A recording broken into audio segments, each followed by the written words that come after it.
To the point programme में एक बार फिर से आपका स्वागत है। आज का विषय है भारत मध्य एशिया वार्ता। सबसे पहले देख लेते हैं चर्चा में क्यों है। हालिया खबरों के अनुसार नई दिल्ली में भारत मध्य एशिया वार्ता की चौथी बैठक आयोजित की जा रही है।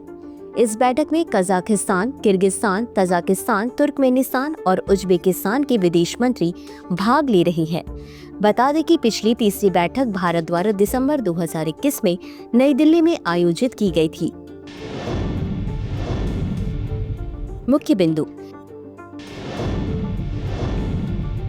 इसमें श्री जयशंकर ने चाबहार बंदरगाह के महत्व को रेखांकित किया और इसके माध्यम से भारत और मध्य एशिया के बीच व्यापार बढ़ाने की आवश्यकता पर जोर दिया है। चाबहार बंदरगाह को कनेक्टिविटी और व्यापार के लिए अधिक सक्रिय रूप से उपयोग किया जाना चाहिए, जो दोनों क्षेत्रों के बीच बेहतर व्यापार संबंधों की दिशा में एक अहम कदम होगा। अंतर्राष्ट्रीय उत्तर दक्षिण परिवहन गलियारा, इसका सक्रिय उपयोग किया जाएगा जिससे भारत और मध्य एशिया के बीच यात्रा की दूरी और लागत कम की जा सके।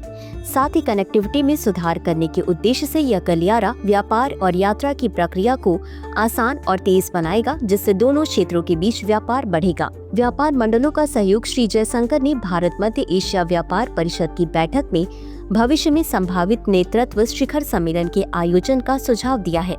इस बैठक का लक्ष्य व्यापार को बढ़ाना और भारत और मध्य एशिया के व्यापार मंडलों के बीच सहयोग को प्रोत्साहित करना है।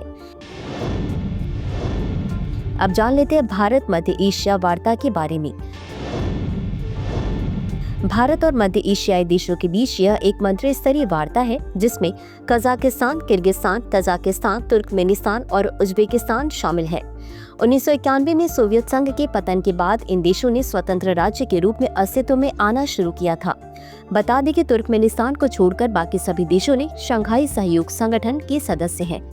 इस वार्ता का मुख्य उद्देश्य भारत और मध्य एशिया के बीच कनेक्टिविटी में सुधार लाना और अफगानिस्तान में स्थिरता लाने पर केंद्रित किया गया है। अब जान लेते हैं मध्य एशिया के बारे में। मध्य एशिया एशिया महाद्वीप का महत्वपूर्ण क्षेत्र है जो कैस्पियन सागर से लेकर चीन, मंगोलिया, अफगानिस्तान, ईरान और रूस तक फैला हुआ है।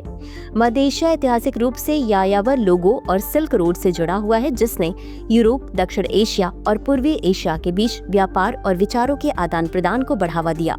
मध्य एशिया की सामरिक, आर्थिक, राजनीतिक और सांस्कृतिक महत्ता के कारण इसे आधुनिक दुनिया के लिए एक अलग क्षेत्र के रूप में देखा जाता है, जैसा कि अलेक्जेंडर वॉन हम्बोल्ट ने 1843 में कहा था।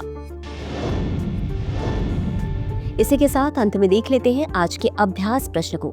मध्य एशिया के बारे में निम्नलिखित कथनों पर विचार करें। 1.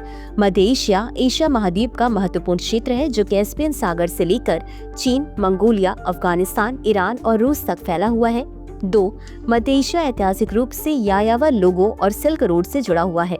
उपरोक्त में से कौन सा या कौन से कथन सही है या सही है? ए केवल 1, बी केवल 2, सी 1 और 2 दोनों, डी ना तो 1 और ना ही 2। इस प्रश्न का उत्तर कमेंट बॉक्स में जरूर दें। आज के लिए बस इतना ही। धन्यवाद।